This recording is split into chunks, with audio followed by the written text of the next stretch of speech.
doing the stuff that has very visible winners, but the losers are widespread. Often we've already done most of those ideas. The courageous thing to do is to do the stuff that has very obvious losers. And I think we're seeing a bit of both, to be fair to the new government. Hello and welcome to the IFS Zooms In. I'm Paul Johnson, Director of the Institute for Fiscal Studies. And this, in fact, is our first IFS Zooms In since the election of a couple of weeks ago, when, as we all know, Labour assumed office with a very, very big majority. Well, it's given ourselves a little bit of time to get to grips with what this new government might do. And of course, on Wednesday, it did announce a raft of new policies in the King's speech, covering all sorts of areas that we're not going to look at, immigration and small boats and all those sorts of things, but quite a lot which we are going to look at. So they covered areas from planning and green energy to fiscal locks and a national wealth fund. And we will look today at quite a lot of the economically relevant proposals that are in that King's speech. So what have they proposed? Do we know much about them, and to what extent are they backed by good evidence? What signs do we think this King's speech has given us for where this new Labour government might go?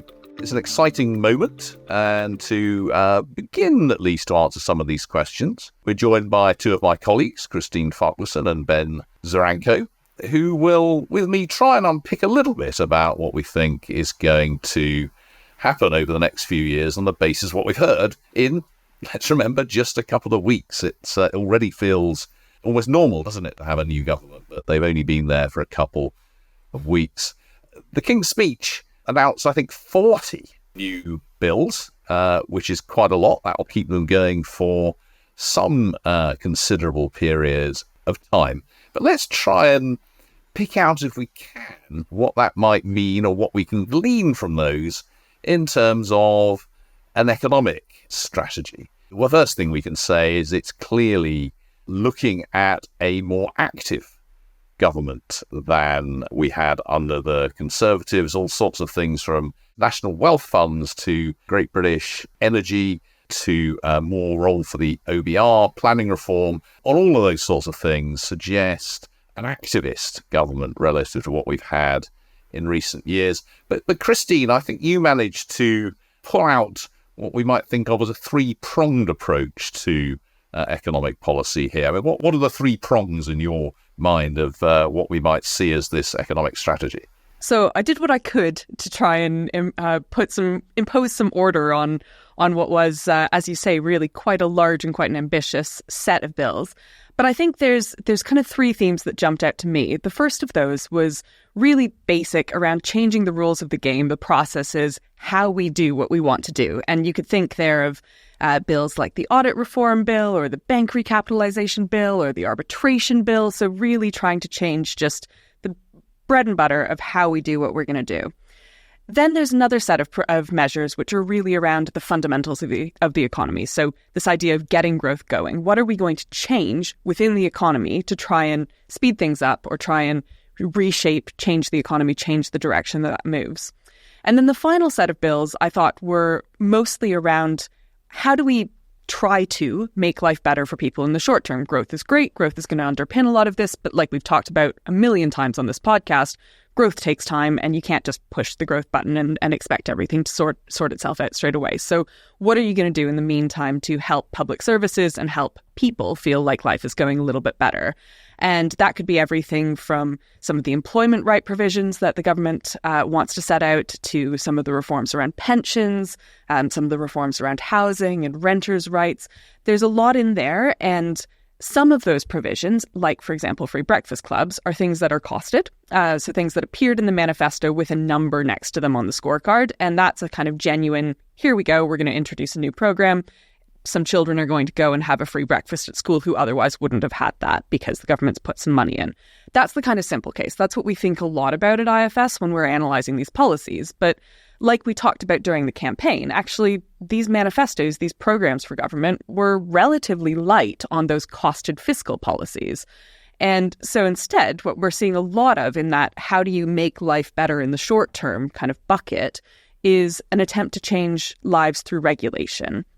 And I think the sort of cornerstone of that, or one of the most the biggest of those programs is around these employment rights. So we're seeing rights around 0-hour contracts, minimum wage, extending that to younger people, not just those who are 21 and up. So equalizing the rate across these different age bands, extending rights to parental leave, to sick pay, making a lot of things more generous, more protections for new mothers. There's loads of stuff in there. And we see that kind of carried through as well when we look at private renters. So there's a lot around no-fault evictions. There's a lot around tenants' protection, the right to request a pet. So lots of, on their own, each of those things is probably a relatively small tweak to the system. But you put them all together and there's a concerted effect here to say, look, we want your experience of work, or we want your experience of renting, or we want your experience of accessing your pension to be better, smoother, easier. And so we're going to try and deliver that through regulation. And that's very attractive because regulation doesn't appear on a fiscal scorecard. You don't have to find however many millions or billions of pounds to put against that. I think the test for the government is going to be, how do you think about the trade-offs that are there when you're regulating? Because there are costs, there are trade-offs there.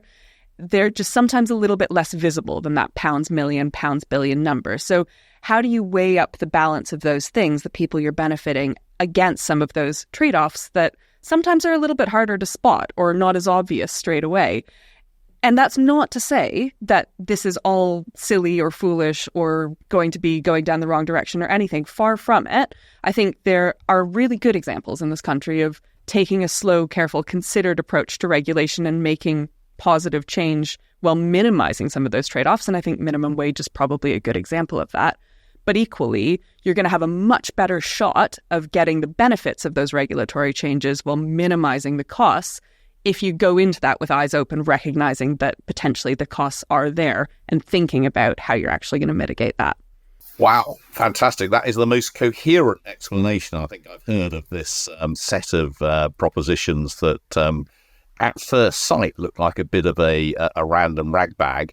But I think you're right, Christine. I think you can put them into those three buckets. One essentially about processes and about governance and how that might affect the economy. One about improving economic fundamentals, getting more investment, reforming planning and so on. And one about changing, I suppose, the distribution of power in a sense in the employment relationship, in the renting relationship through regulatory change and possibly at times through a bit of extra funding in terms of changing the distributional impact. So I think that's a very, very nice way of thinking about the three-pronged sort of economic strategy so far as it is currently laid out. I mean, clearly it is still relatively early days.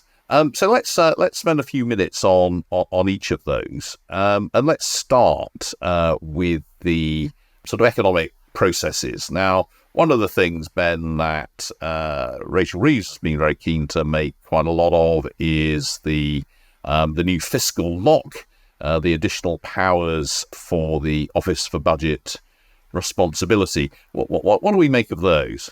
I'm going to immediately mess with Christine's nice three buckets. Oh. I'm going to immediately mess with those. I'm going to say that I think that this new Labour government clearly sees stability as almost an end in itself. And I think it sees stability and providing some policy certainty as one of the ways it wants to help unlock growth and get investment going. So whilst I think some of these process changes are partly signalling, we'll come back to that in a moment, they also see that as part of their growth strategy, I think. So unfortunately, that one sits or falls between the two buckets. But I do admire Christine's attempt to put some structure on this. I mean, look, we have a King's Speech where we've got the football governance bill in with breaking down barriers to opportunities. So I think we just have to accept when you've got 40 bills, you're going to struggle to put any sort of coherent division on them. Yeah, I mean, I'd have loved to have seen a VAR reform bill on there, but I must have missed that one. So let's go on to processes. And this fiscal lock, this budget responsibility bill. I think that we should view this largely for what it is, which is political theatre. And it's first and foremost a way of reminding the British people that Liz Truss's fiscal policy left something to be desired and that this government doesn't intend to repeat those mistakes. It's basically a very grand way of promising not to do another mini budget. We can debate whether you need primary legislation to do that, but I think it's unlikely to do any harm.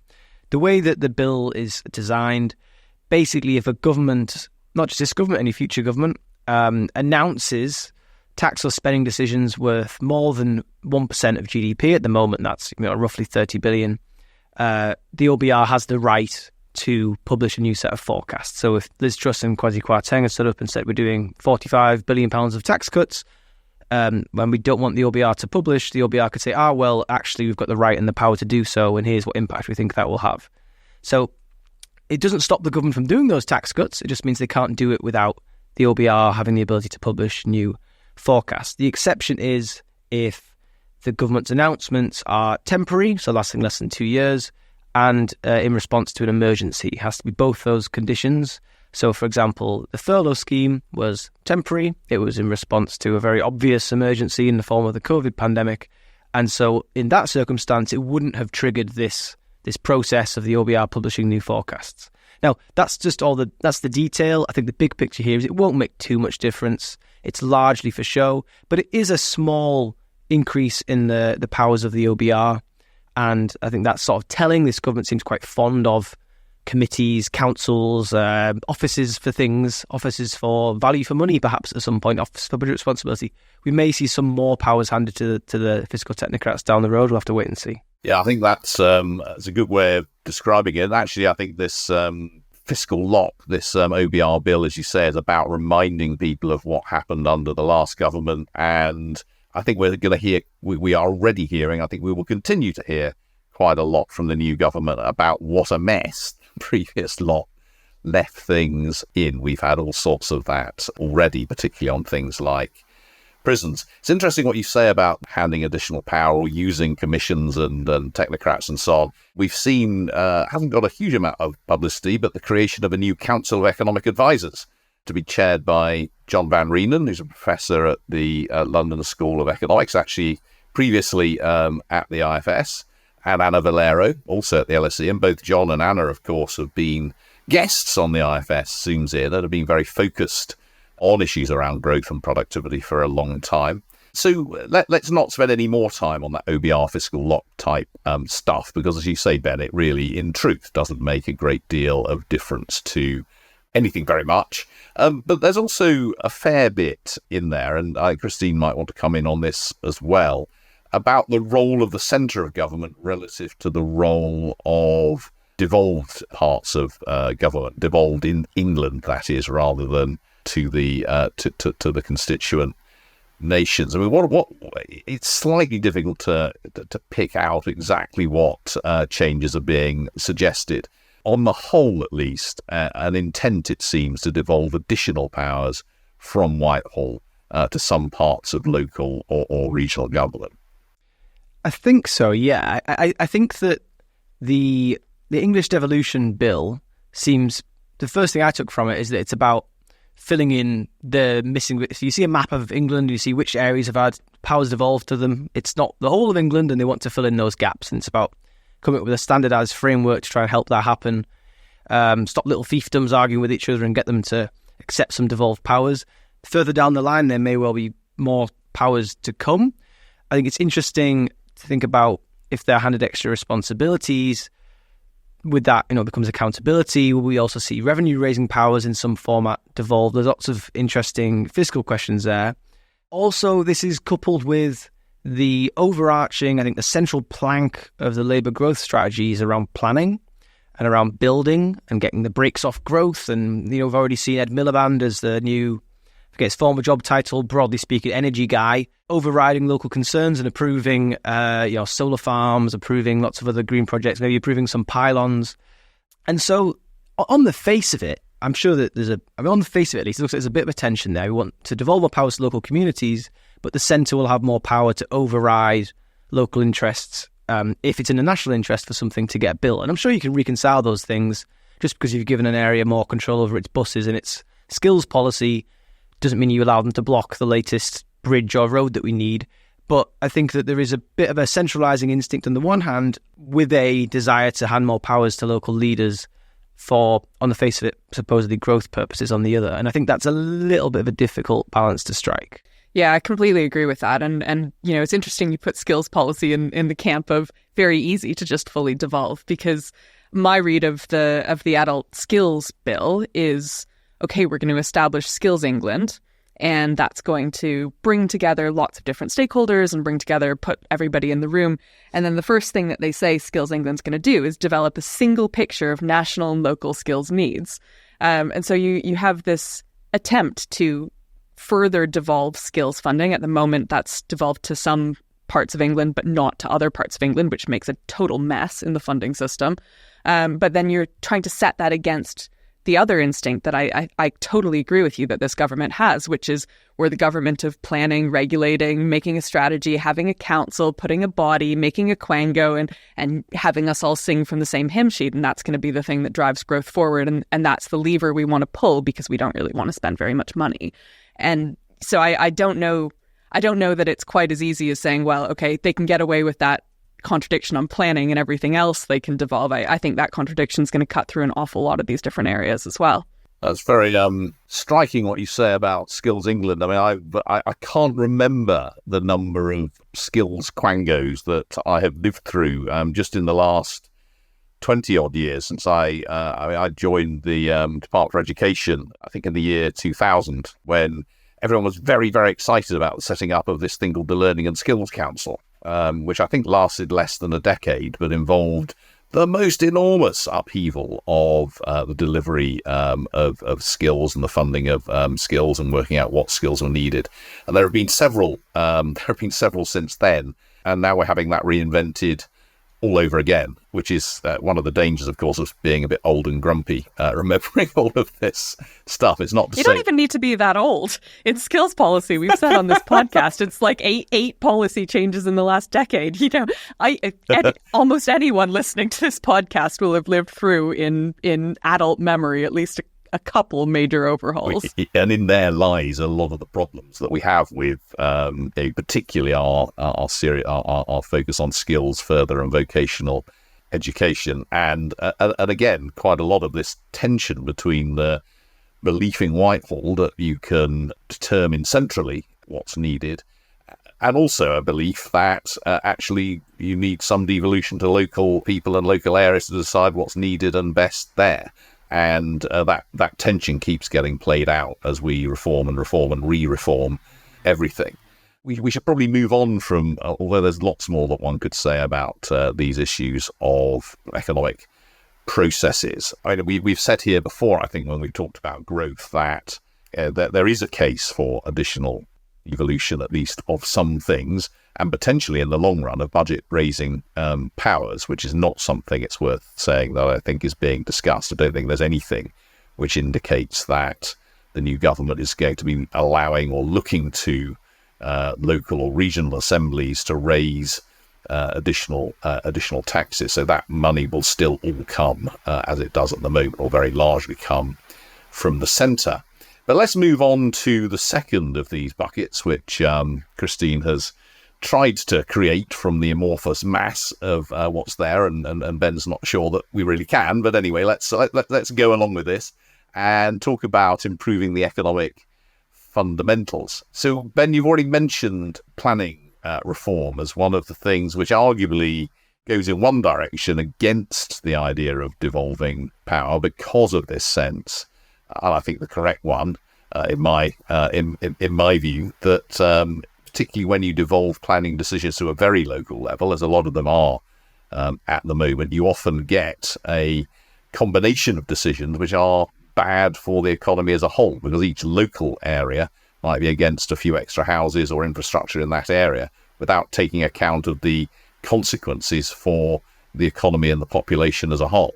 Planning is clearly maybe the central part of Labour's growth plan, Labour's growth strategy. I think we saw bits of that reflected in the King's speech, but I think you also saw some of the other aspects, which are for a more activist state, more willing to take strategic decisions, perhaps, whether that's through a new national wealth fund, taking stakes in things, making loans to certain bits of the economy, trying to kickstart private sector activity, a new Great British Energy. I think a lot of the details about how that's going to act and behave are still to be revealed. But again, it's a state willing to get involved in important sectors.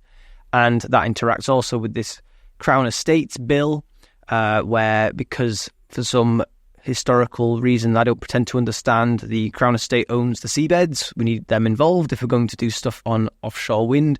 And I think what brings all of that together, apart from this willingness for the state to get stuck in, is recognition that the state can't do everything and that it's going to require private sector investment as well, private sector involvement too. It's going to require maybe the state kickstarting processes or kickstarting new sectors or supporting the development of new technologies, but it's not the state that necessarily will be owning and delivering all of that in the end. I suppose the question from an economic standpoint is what's the market failure here? What's the problem that this is attempting to address? And are there, I'm sure there are, cases where, an extra loan from the state or maybe the state taking a stake in your business is a difference between you going down a certain path and not. And it may be that the state can guide the private sector in a direction that's deemed more desirable. But the numbers involved here aren't huge. So the National Wealth Fund is being given an extra 7.3 billion, I believe.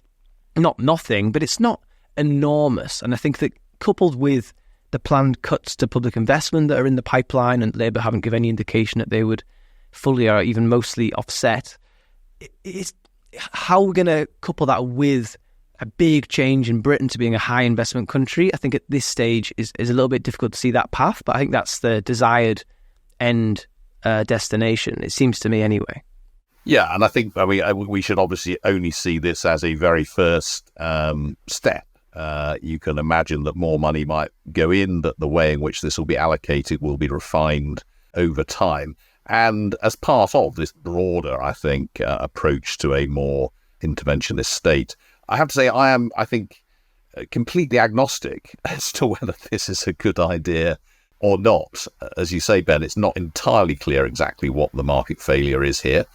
Nevertheless, we do know that private sector investment in the UK is very low by international standards, and may well be that trying to do something to kickstart it with some additional public money might help, but it also might result in poor quality investments. I think this is something where we will have to wait and see, and I do think there are perfectly plausible arguments, both in principle and empirically, on both sides. It strikes me as it's one of those things that political parties need to be able to do, which is to take a bit of a bet on going down one route rather than another, and that's clearly what the new Labour government wants to do.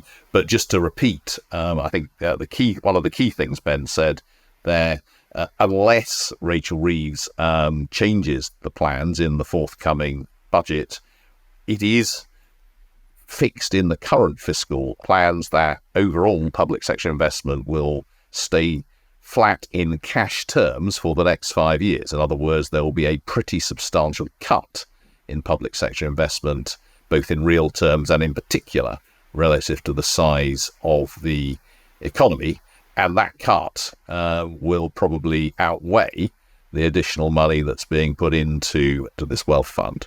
I think that relates to a broader gamble Labour's taking, really, which is that it's got some plans for short-term cash injections. So the change in VAT treatment of private schools is mentioned in the King's speech, which I think is a little bit surprising, given that it could just be a line in a budget, but it's mentioned in there, that it's definitely going to happen. And through measures like that, they'll be able to, they hope, pump in a little bit of more cash in the short term, get through this difficult period. They'll take these big steps on planning and industrial strategy and so on, which will yield the goods in the medium term, and that will unlock the funding needed to do all the nice things that they'd like, transform the country into how they want to see it. And I think that seems to me the chance they're taking. And I guess that obviously there's the risk the growth doesn't materialise, etc. But I think the other risk is that in the short term, those relatively modest funding injections they're talking about aren't going to be enough to even just deal with some of the looming crises that we might see by the end of this year, and some of the big decisions they'll have to take around things like public sector pay, which could get quite expensive just in the next few months. And waiting for, your big, however admirable, however economically sensible we think it is to be, fast tracking these green investment projects, it's not going to be transformative in the short term. And so I think that's how long can they wait, I suppose, is the question. And I think the other part of that is we've talked a lot on this podcast about all of this is predicated on forecasts, and forecasts are central estimates, and news comes along, and sometimes things turn out better and sometimes things turn out worse. Like, we've seen that the projections for pupil numbers through 2028 had been set to fall by 6%, now set to fall maybe by 2 or 3%. So loads of the headroom that you might have thought the Department for Education might have if they wanted to protect school spending in per pupil terms rather than the total budget, loads of that's now just disappeared. How does that work with? I read a thing on my lunch just before about how birth rates are at their lowest rate ever. Is this an immigration story? I mean, I haven't had time to go and look into the details of that, but I think that speaks to, we're not saying the forecasters are stupid or biased or going out with malicious intent to misrepresent the figures. There just genuinely is often a lot of uncertainty when you're trying to make these projections years into the future. A new government comes along, they change 40 bills worth of things.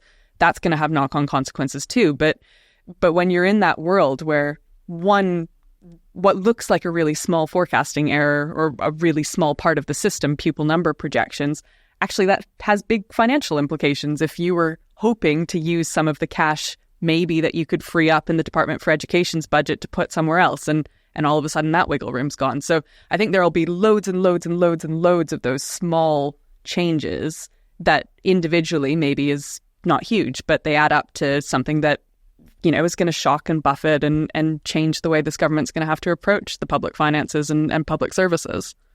I think that's really important. It's also, of course, one of the reasons why we will be reminded for a long time by the government of their view of what a mess has been left behind. I think Rachel Reeves has promised an audit of the public spending or the state of public services or something like that by the end of this month, clearly with the intention of making it evident how difficult the current situation is. But the more general point about the uncertainty here is really important. Of course, it can cut both ways. Things might turn out better than expected. They might turn out worse than expected. But I think Ben's key point is, yes, I mean, all of this stuff, it may well be good for growth in the long run, but it's not necessarily going to help the short-run decisions that are going to have to be made in an autumn budget and spending review. Let's move on to the third of Christine's hits, which is really, I think, you can think about it as about the distribution, or you can think about it in terms of the relative power given to different groups. So we've obviously had some concerns about child poverty, and I think the announcement of a child poverty strategy. As Christine said, there's going to be a bit of extra money for breakfast clubs, so that's one part of it. We've within the child poverty issue, of course, there are big questions about whether the 2-child limit on universal credit remains in place. And then, sort of related but separately, there are these issues around regulation of employment rights, regulation around tenant rights, and so on. And broadly speaking, again, I think we're seeing a pivot towards more of a role for the state here. My sense is that potentially the biggest elements of this are around changing employment rights. Would the two of you agree with that?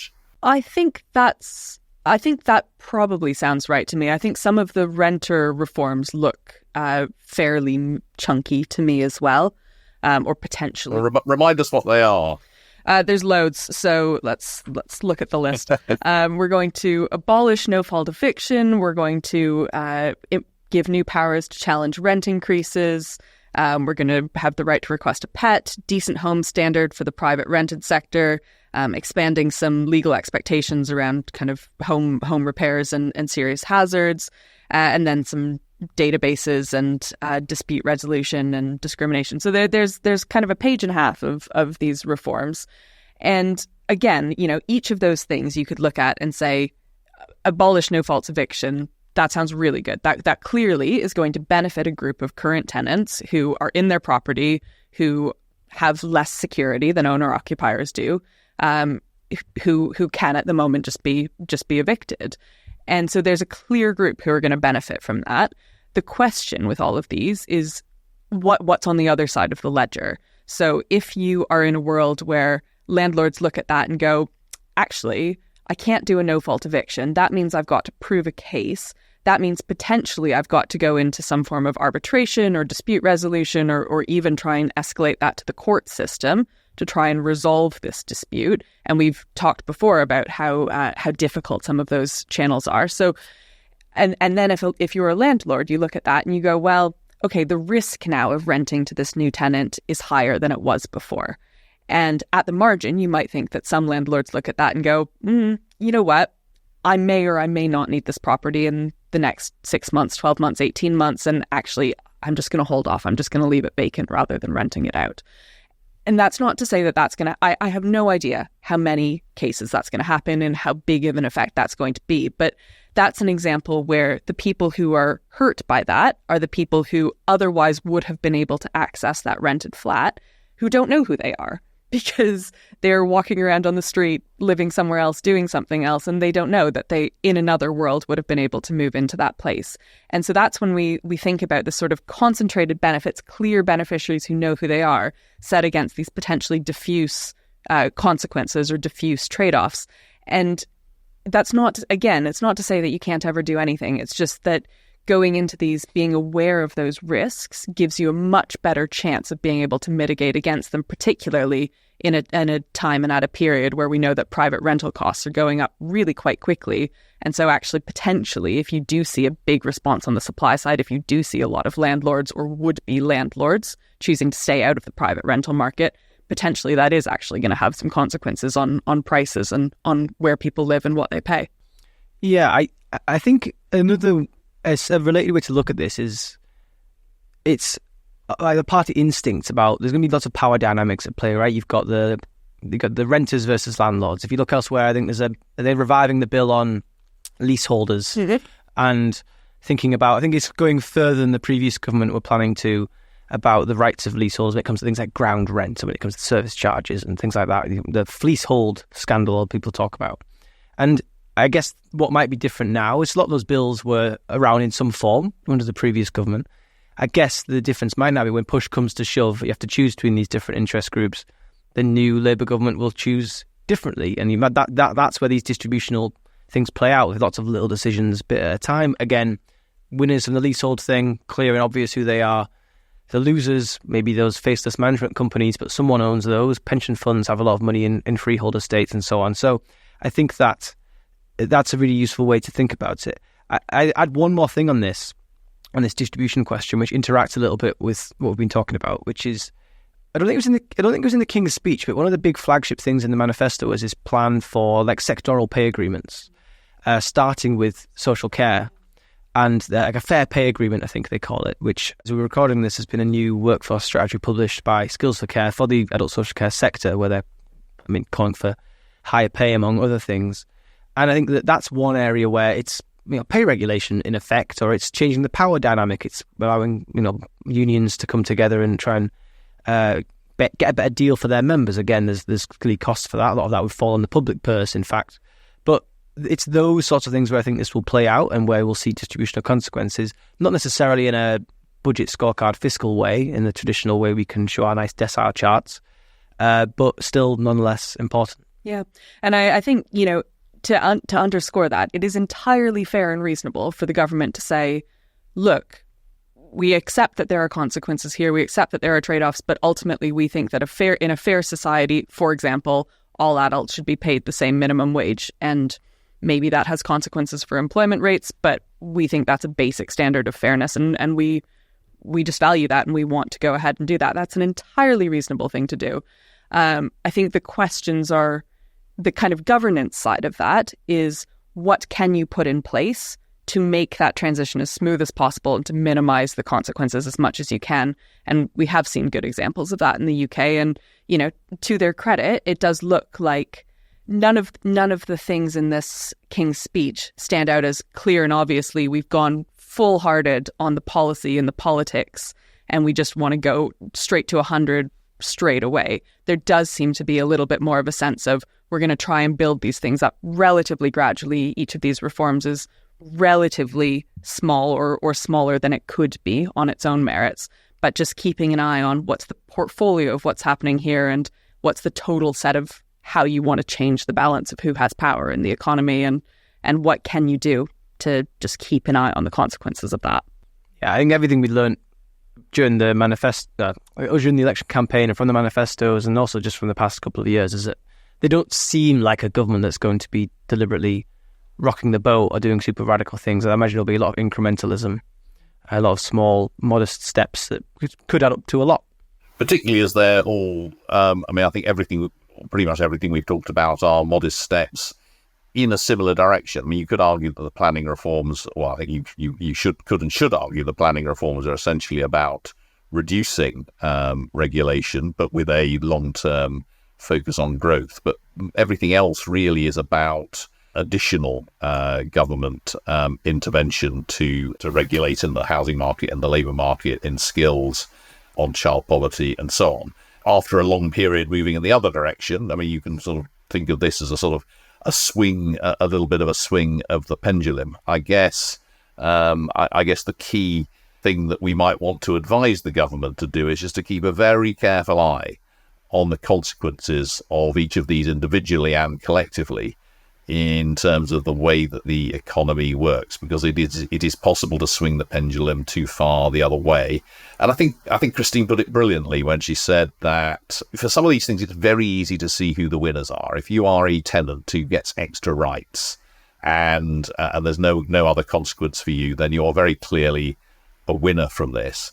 If you are someone who is, as a result of this, locked out of tenancy or faces a higher rent, then it's very unclear why that is or who you are that's losing. And the similar thing with the employment rights. If you join a firm and you have full rights from day one, you are clearly a winner from this. But if this results in, for some people, lower wages, or for some people finding it more difficult to get a job, that's very, very unclear. And it's actually very hard to prove that that's the consequence. So it really will be important for government to keep a focus on that. On that though, Paul, we often talk about the opposite problem. We often talk about, concentrated losses and very widespread gains. If we think about the planning side of things, the people who have pylons put up through their picturesque Suffolk village will be very much aware that they've lost their argument, should that happen. But the people who benefit from maybe slightly cheaper, maybe more stable, renewable energy in 10, 15 years, they're probably unlikely to be aware that they were the winners. So it works both ways. And I think it's doing the stuff that has very visible winners, but the losers are widespread. Often we've already done most of those ideas. The brave thing, the courageous thing to do is to do the stuff that has very obvious losers. And I think we're seeing a bit of both, to be fair to the new government. No, I would agree with that very strongly. And that's why it will be very interesting to see how they deal with some of the local opposition to some of the developments that will happen as a result of their policies. But again, it's quite encouraging to see some of these things, some blockages removed very much immediately. We are coming, I think, to the end of this episode. We've ranged far and wide. We could have ranged further and wider very easily in terms of what was in the King's speech, but also, interestingly, some of the things that perhaps surprisingly weren't. I mean, we didn't hear anything about, despite the lots of stuff over the first week or so of this Parliament, we didn't see anything, I think, on prisons in the King's speech. We didn't see anything on universities, and we haven't seen a great deal, actually, on the National Health Service, for instance. That's not to say that nothing will happen in any of those areas. We will come back to a lot of these issues that we've discussed very briefly today in considerably more depth over the next few weeks and months as we wait to see how this new government beds down, as we get ready for a fiscal event, a budget and probably a spending review in the autumn. There is going to be no shortage of things for us to speak about. So Ben, Christine, thank you so much once again for joining us here on the IFS Zooms In. I hope everyone who listened found that as fascinating as I did. To see more of our work, do visit www.ifs.org.uk. And to further support us, please consider becoming a member of the IFS for as little as £10 a month. You can find out more in the episode description. We will see you next time.